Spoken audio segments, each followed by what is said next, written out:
Coucou tout le monde, bienvenue sur cette nouvelle vidéo des défis des Fizennes. Donc comme vous le savez, je teste une nouvelle formule maintenant, je me lève tôt tous les matins avant tout le monde et je fais une petite vidéo avant de partir au boulot, avant de prendre mes activités. Et cette semaine, on parle de reprendre le travail en douceur après les vacances. Je sais que c'est un sujet qui nous concerne beaucoup en ce moment. Alors hier, on a parlé de comment se repréparer au rythme du travail en se couchant régulièrement de plus en plus tôt et en se levant parallèlement de plus en plus tôt pour être bien en forme le jour J. Et voilà, aujourd'hui, on va vous parler du jour J, justement. Donc, qu'est-ce qu'on fait le jour J? Déjà, on arrive très tôt, hein. Je vous avais proposé de prévoir 10 minutes, un quart d'heure de rab par rapport à votre habitude pour prendre le temps de vous préparer et puis arriver un petit peu en avance, voilà, pas du tout à la bourre, un petit peu plus sereine peut-être que d'habitude. Alors, la première matinée, vous arrivez, vous découvrez votre boîte mail. Alors ça, c'est une catastrophe quand on revient de vacances, parce qu'on a plusieurs centaines de messages qui se sont accumulés, tout simplement. On a également les piles de dossiers sur le bureau, et puis on a les collègues qui vous racontent rapidement un petit peu les problèmes qui se sont passés pendant les vacances. Bref, il y a une masse de travail énorme qui nous attend, donc ça tombe bien qu'on arrive un petit peu plus tôt. Alors moi, ce que je vous propose, c'est que cette demi-journée soit consacrée au tri, à l'organisation, à la programmation de vos tâches. Ne vous jetez pas tête baissée dans le premier truc qui se présente, mais essayez de faire un petit point rapide, mais bon, tout dépend des dossiers que vous avez sur le bureau, mais ça peut vous prendre quand même une petite demi-journée pour faire ce tri. Mais à mon avis, c'est du temps gagné pour la suite quand on a bien planifié le travail qu'on a à faire. Alors, votre défi, ce que je vous propose de faire pour cette première matinée, c'est de commencer par votre messagerie, de regarder en diagonale tous les messages qu'il y a dans cette messagerie, donc aux centaines de messages, vraiment en diagonale, en commençant tout de suite par supprimer tout ce qui n'est plus d'actualité, tout ce qui concerne des choses qui sont périmées ou pour lesquelles la solution a été trouvée pendant les vacances. Donc là, vous pouvez supprimer.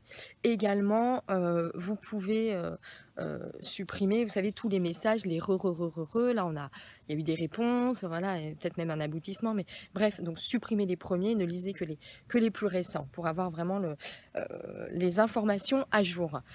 Donc faites ce tri, supprimez, voilà, supprimez comme ça les newsletters qui datent de 3 semaines, bon, bref, il y a eu des choses plus actuelles, plus nouvelles. Essayez de faire donc ce petit tri rapide en supprimant vos messages.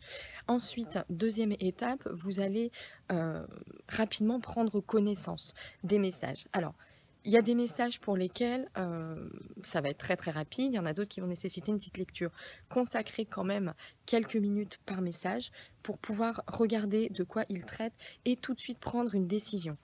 Est-ce que c'était juste une information banale, pas très très importante, lecture très rapide, et puis dans ce cas, soit vous jetez directement, soit vous classez dans des dossiers, je ne sais pas quel est votre mode d'archivage des dossiers, moi j'ai des dossiers thématiques, voilà, dans lesquels je garde ce qui vraiment doit être conservé. Mais bon, très honnêtement aujourd'hui, avec les moyens d'information qu'on a, conserver des messages d'information pure, générale, dans des dossiers comme ça, je ne suis pas sûre qu'on les consulte, puisqu'on recherche toujours plutôt sur le réseau, qu'on ait un internet ou un intranet, des informations plus actuelles. Donc voilà, à vous de voir. Est-ce que c'est un message qui nécessite d'être retransféré pour être informé, par exemple, votre équipe, vos collègues? Est-ce que c'est un message qui nécessite une action de votre part? Dans ce cas-là, moi, ce que je fais, c'est que j'utilise un code couleur pour les messages qui nécessitent une action, rouge pour les messages qui nécessitent une action urgente, orange, voilà, etc., jaune, vert, pour distinguer en fait dans quel ordre il va falloir un petit peu pour avoir déjà une première idée de ce qui sort du lot, ce qui est très très urgent. Donc ça peut prendre un certain temps, quand même, soyons clairs. D'autant plus qu'une fois que vous avez terminé avec votre messagerie, faut s'attaquer aux dossiers papier, bien sûr, qui sont sur vos bureaux.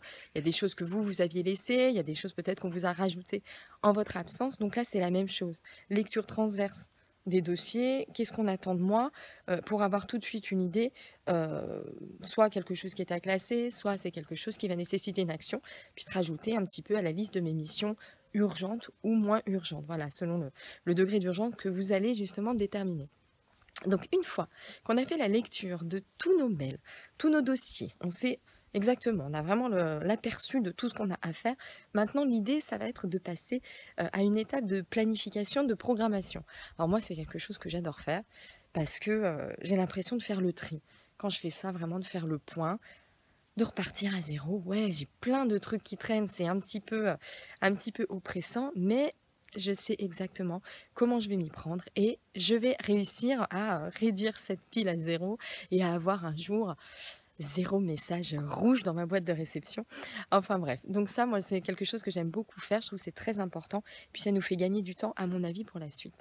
Donc, programmation de vos tâches. Là, le conseil que je vous donne, vos rentrées de vacances, c'est de prendre le temps de faire un planning qui s'étale. Pourquoi pas un planning pendant un mois, par exemple, hein, pour ce qui est moins urgent. Laissez-vous quand même une marge, selon ce qui vous est possible de faire également, hein, bien sûr.